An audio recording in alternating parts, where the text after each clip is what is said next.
Violent gangs have now proliferated all around the globe. The majority make billions of dollars a year via illicit operations, including drug trafficking and the smuggling of weapons. The initiation process for new members is complex, and many must kill other people in order to be accepted. With around 33,000 crime groups operating in the US alone, operated by drug lords and mafias, in this video we're giving you a roundup of the most dangerous gangs in the world. Number 5. La M, the Mexican Mafia. The Mexican Mafia is notorious for being one of the most violent and brutal gangs in the world. With an estimated total of 10,000 members and 175,000 foot soldiers associated with the gang, the Mexican Mafia operates on the West Coast along with the Southwest of the USA. In California, there is a hierarchy of Hispanic organized crime that comprises street gangs in the Mexican Mafia, or La M. La M was founded in 1957 by Luis Huerobaf Flores. Flores and other members established it to serve as a gang of gangs and to defend Hispanics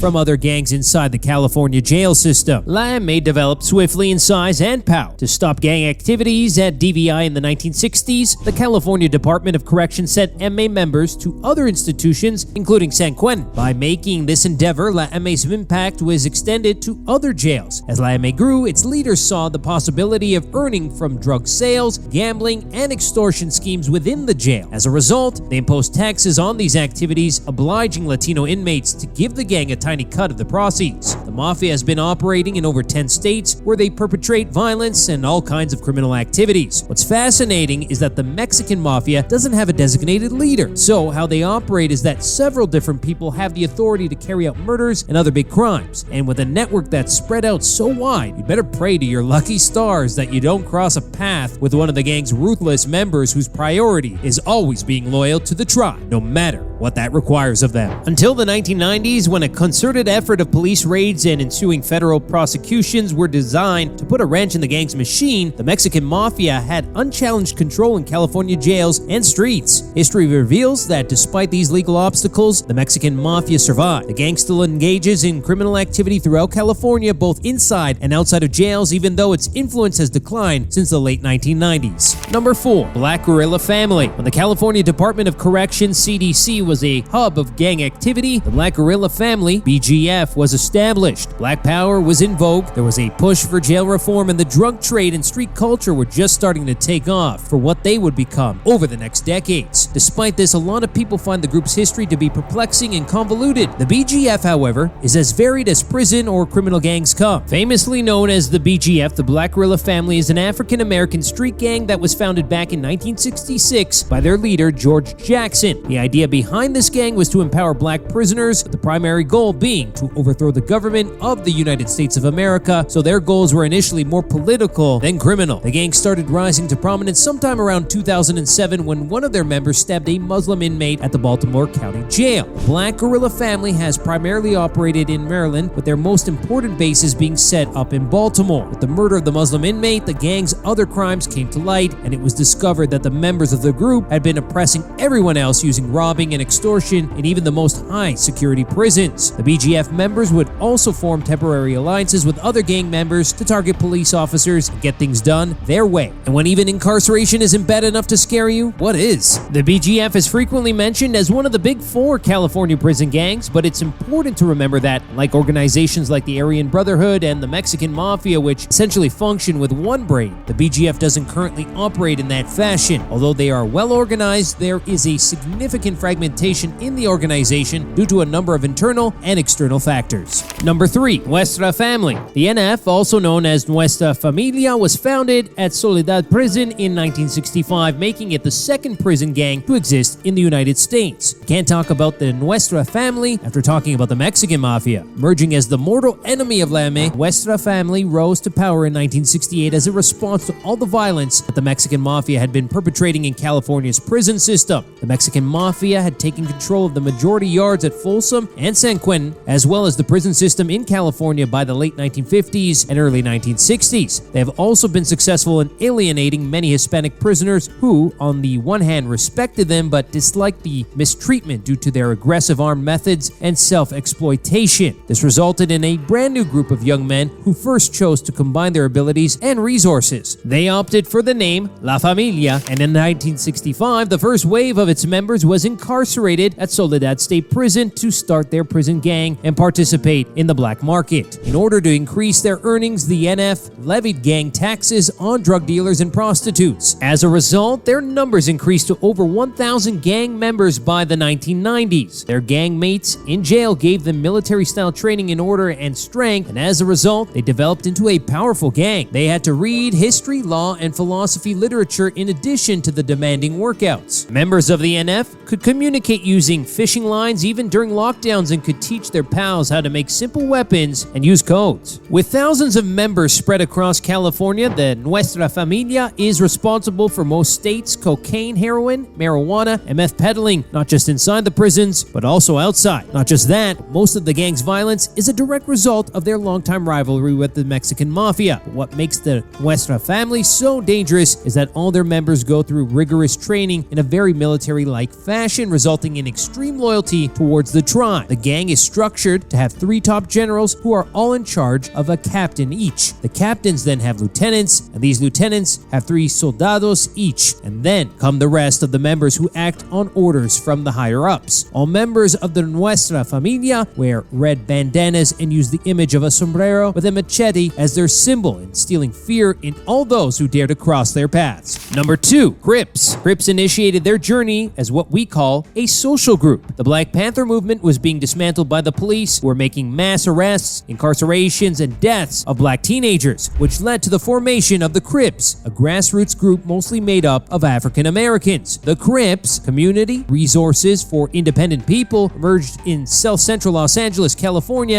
in 1969 with a vision of resistance and justice during a period of despair and pessimism within the black community following the ultimate dissolution of the Black Panther movement. Raymond Washington, a fearless and strong 5'8" fireplug who liked to fight and detested guns, is credited with founding the gang. He finally distanced himself and was killed as the Crips started deploying weapons and formed a feud with the Bloods. Their dedication to these fundamental principles was not given the chance to mature, just like it was with so many other of these organizations. 3 years after the organization's founding, the Los Angeles Police Department said that the group had turned violent. However, other reports dispute this assertion, claiming that the group had not yet engaged in violent behavior. However, soon Crips became renowned as one of the largest and most violent street gangs that America has ever seen. The Crips operate in the coastal regions of Southern California. Crips mostly consist of young gang members who carry canes as a symbol of their allegiance to the fraternity. The gang has around 35,000 members as of now who operate in 41 U.S. states, making their network one of the most widespread criminal networks of all time. Their criminal activities range from murders, robberies, and drug dealings to the rivalry with another gang called the Bloods, which results in countless murders every year. Crips are also known to extort money from local drug dealers not associated with the gang, along with running multiple rackets for things like graffiti, property crime, and stealing vehicles. However, the gang owes most of its growth to the crack cocaine epidemic in the USA back in the 1980s, when the Crips carried out giant drug deals and made more money than one can ever imagine. Despite their engagement in criminal activities, the Crips continued to engage in social justice and activism despite the activities and reputation of the gang, but to a far lesser scale than they had intended. Number 1, Bamboo Union. In the aftermath of the communist takeover of mainland China, United Bamboo evolved as the strongest of the Beijing-backed assassin networks. The Bamboo Union holds the title of being the biggest gang in all of Taiwan that's gone from being a group of street criminals now being directly involved in mainstream politics, with some of the members even going on to become government agents. The Bamboo Union was formed in the 1950s as a result of rising tensions between the mainland Chinese and the Hoklo citizens, with the mainlanders wanting to protect themselves from constant threats of violence. The United Bamboo Gang has long been thought to be connected to many figures in Taiwan's political scene, particularly the KMT. Former leader Chen Chi-li confessed that in Taiwan, there is a symbiotic connection between government officials and business people, particularly when the two sides cooperate to their mutual advantage in the construction sector. Every mayor of a city or county has profited from this, as per Chen Chi-li. The membership of the Bamboo Union's goals changed from street warfare to